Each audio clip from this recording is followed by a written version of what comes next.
I think there's a preconceived notion sometimes about the outdoors. And if you're an outdoorist, you may not have that notion, but I think people who are just getting into it, it's daunting to go out to the outdoors. And I think that if they just came out, they'd see how accessible and how much we want them to be here and all the different activities that we can provide.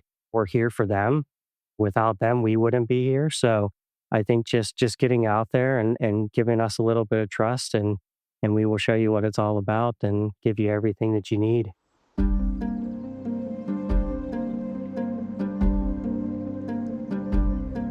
Imagine a place where stress fades, fresh air fills your lungs, and adventure awaits around every corner. Welcome to Think Outside, the podcast that inspires you to explore, connect, and embrace the outdoors.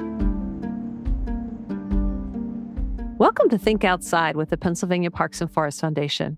I'm your host, Marci Mowery. I had the opportunity last night to stay in a modern cabin here at Moshannon State Park. And in true Moshannon fashion, I was 64 when I arrived and I awoke to snow. So love it here. And I'm pleased to be speaking with Mathias Weinzen, who is the manager here at Moshannon. So welcome, Mathias. Thank you, Marci. I'm happy to be here.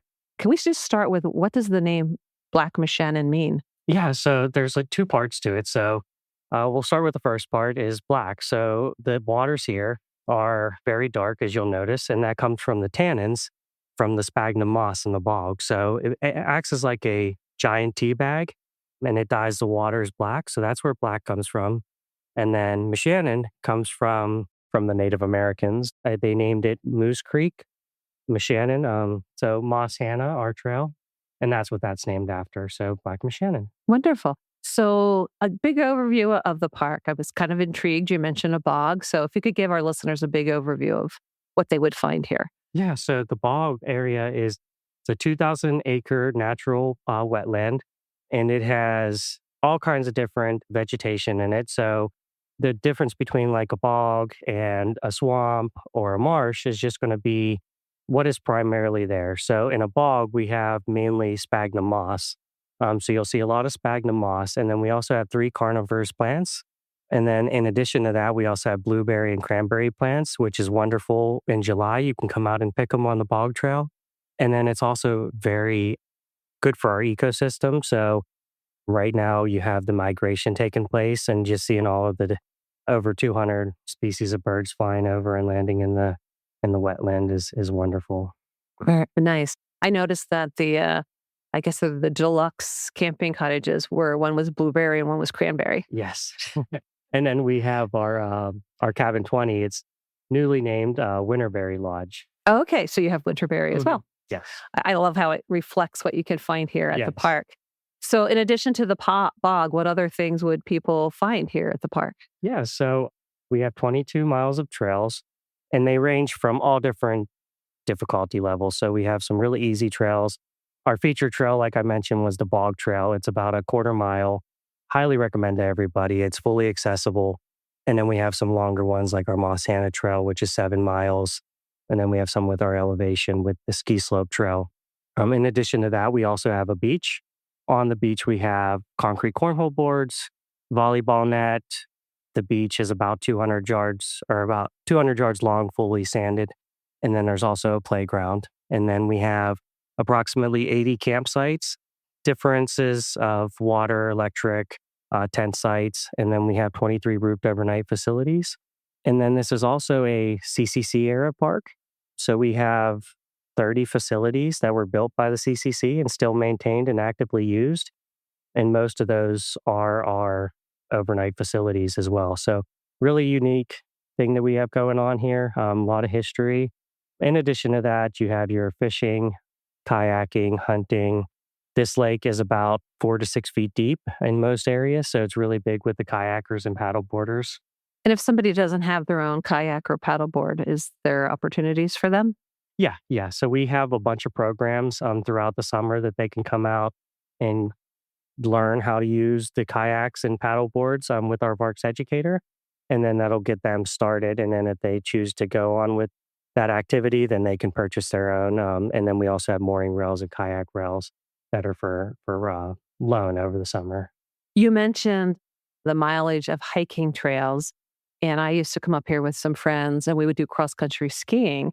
And I noticed in the lobby of your office, you have a very robust loaner program. Could you talk a bit about that? Yeah, absolutely. So our loaner program, it's amazing. I think it's one of the best loaner programs in the state. We have ice skates, we have cross country skis, snowshoes. In the summertime, we have fishing rods, puzzles for people who are staying in the campground or cabin area. We have all different types of sports equipment. And then we also have the Enchroma colorblind glasses for the accessibility purposes. Everything that we have is completely free. Some of the larger items, like mainly the winter equipment, you need to have a ID of some sort just to check it out, but completely free. Just has to be back before you leave, which is 4 o'clock for when the park office closes. But if you're staying in a cabin, we allow you to keep it for the entire stay. That's amazing. And I imagine it's well loved. Oh, it is so much. It is so loved. We had about 16 inches of ice this year. So the ice skates every weekend were fully rented out. And then we also have a winter festival, which is amazing. And everybody was out here using all of the equipment.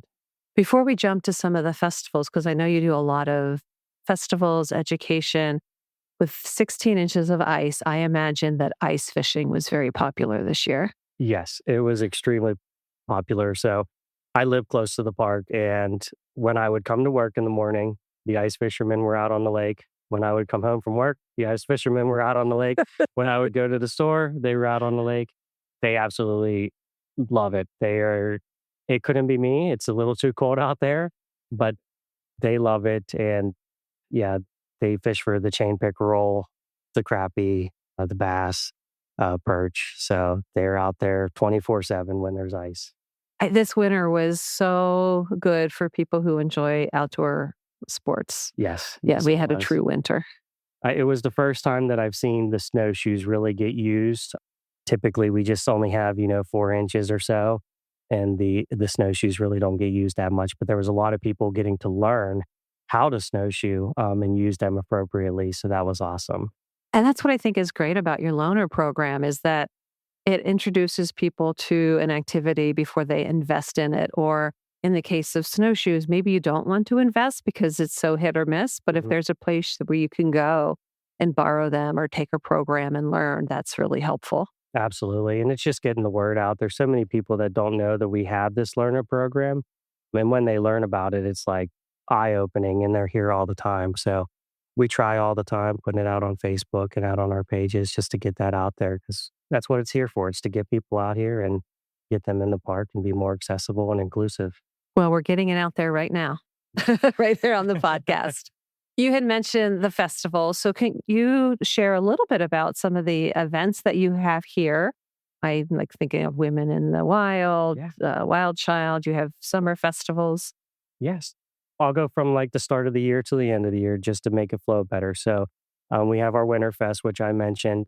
If we have good ice, which we have the last 2 years, the festival is pretty much entirely on the lake. So we have ice bowling, ice mini golf, ice skating. We had Penn State Curling Club out here teaching people how to curl. We have an ice hockey rink. And it is amazing. It just to see all the people out here and enjoying it. Most of them have never been on a lake when it was frozen. So it's just great. And then moving on from that, then we have the Women in the Wilds, which you mentioned, which is amazing. We typically have over 150 to 200 women here. And what that is they get to pick 4 programs throughout the day, each about an hour long. And they're all outdoor related and they get to learn and just get a little taste of how to do those things, whether it's arts and crafts or there's been some on like martial arts types of things, like trying to self-protective techniques and whatnot. And then we offer the same thing for the PA Wild Child. So that's the only one that I know of that exists. And it's specifically for children. And it's to get them and introduce them into the outdoors and the different things that we have to offer and the outdoors have to offer. And they get to come out with their friends and get to learn those things in a safe environment. And then jumping forward to July, we have our Lumber Legacy event. And that really highlights the lumber history here in the park. We'll have a couple different lumber heritage people come out, and we'll have crosscut saws. We'll do some demonstrations, some safer demonstrations of some of the woodworking. We'll have craft vendors and food vendors. And that's a really nice event, just showcasing how the park became the park. Hmm. And then in October, we have our Haunted Lake Loop Trail. That's our most popular event. We typically see a few thousand people show up for that. And it's a haunted walk around our Lake Loop Trail. And it's just an amazing event, and it's all volunteer based. And I want to mention that, all of these events, besides Women in the Wilds and Be a Wild Child, they're all free. And even those ones, it's just because of your registration and the packet that you'll receive with your shirt and the other items. Nice. I did the lake walk last night, and it was very unscary. So I'll have to come up and enjoy it during the haunted walk. You had mentioned the Lumber Festival, the Lumber Heritage Festival. Is that what you called it? Lumber Legacy. Lumber Legacy. Do you do burling? Yes, we do. So we have a demonstration for the log burling on the water, and we have professional burlers come out, and it's awesome. It's just seeing them just run on the log the whole time. It's great. I enjoy watching that. I don't know if it's something that I'd want to try. Yeah, I'm not too sure either. So you mentioned a little bit about history. I was reading a panel on the Lake Loop yesterday about this as like a bustling community. You have an old schoolhouse. Mm-hmm. Could you talk a little bit about the history here at the park? Yeah, so the late 1800s, early 1900s, this was the lumber place. I mean, this at one point in time, this was the area for all of the lumber coming out of this area in Center County. So the entire park was pretty much completely logged out. And sitting at 2,000 feet elevation, it was a perfect place. They could float everything through the stream and take it down through the Susquehanna. And that's where the schoolhouse came in, because this was a great community. So we have the Star Mill Trail. Well, that was the Star Mill. And that's where the old schoolhouse sat, was over at the Star Mill. And that is the oldest building that we have in the park. It is from the late 1800s, and we continue to preserve it. And we want to keep it open for the public and be able to view it when we can. So that's a constant project that we have going on. And then that gets us into the CCC era, the Civilian Conservation Corps, because there was a lot of camps that came here, and they pretty much reforested the entire park with red pines and white pines and hemlocks and whatnot. And that's when they also built all of our facilities that we have here, all of our rustic cabins, most of our pavilions. And so that's where all of that heritage comes in, and we're still keeping those buildings up to date and using them, and hope to get a lot more years out of them. Yeah, and some of them are very unique. I was taking some pictures yesterday, and I'll attach them to the podcast. And I noticed that one of them you convert into a warming hut during this time of year. Yes, we do. So that's Pavilion 4. And we put a warming hut around it, and then we put a wood stove in the middle of it. And that's really where we do the base of our Winterfest from too. But it's great for those people going out on the ice, because our ice rink is right there. They can go and get the learner equipment and then go in there, start a fire, and they can be out there all day. Yeah, it's nice. Hot chocolate, perhaps? Absolutely. You mentioned you're at an elevation of 2,000 feet. Yes. How does that affect the climate of the park and how people might want to think about preparing to visit the park? Yeah, so it definitely affects the climate of the park. Just being up 2,000 feet, I typically tell people it's about 5 degrees colder. So if you're looking at State College weather or Phillipsburg weather, anticipate that it's going to be 5 degrees colder in Black Moshannon. And once we get up here at this elevation, we're also in a little bit of a bowl. So that just helps enclose us into this weather gap. So if it's 37 degrees and raining, it's probably 32 degrees and snowing here at the park. So I always tell some people to bring an extra layer of clothes, because you never know what you're going to expect. And like you mentioned, you woke up this morning and there was snow on the ground, and you came up here yesterday and it was 60 degrees. So it changes really quick. We are kind of protected, and that's how the park actually, we were formed. We were saved by the Ice Age because of the Allegheny Front. So it was a great entrance into our park, and it keeps us here. It helps us keep this bog, but it definitely is a different weather climate. Yeah. And I imagine that has both benefits as well as challenges for you as a Absolutely. manager. Yes. You have a friends group here, Friends of Black Moshannon State Park. What kind of projects are they involved in? How do they help here at the park? Yeah. So they're always involved in different projects and they help with our events as well. So for the project wise, they help us fund different things. So most recently in 2022, I believe we started a trail crew, which is a counterpart to the Friends of Black Moshannon, but they help fund it and they provide resources to it. And they recently received a grant from the Happy Valley Adventure Bureau, which helped the trail crew get all the necessary tools and materials that they need to continue their trail crew effort days throughout the summer. So we typically have one trail crew every month, and that grant helped us get all of that funding and get those tools in place so that we can continue this great thing. So the trail crew has been wonderful with the 22 miles of trails. And then in addition to that, anytime that we need educational supplies, typically the friends group there is to step in and help us. So we recently replaced all of our archery targets. So throughout the summertime, our education specialist, she does a bunch of archery programs. So they replace all the archery targets. And then we also recently received a bike repair stand that we'll be placing in the park so that the mountain bike community and other bikers alike can repair their bikes and pump up their tires when they need to.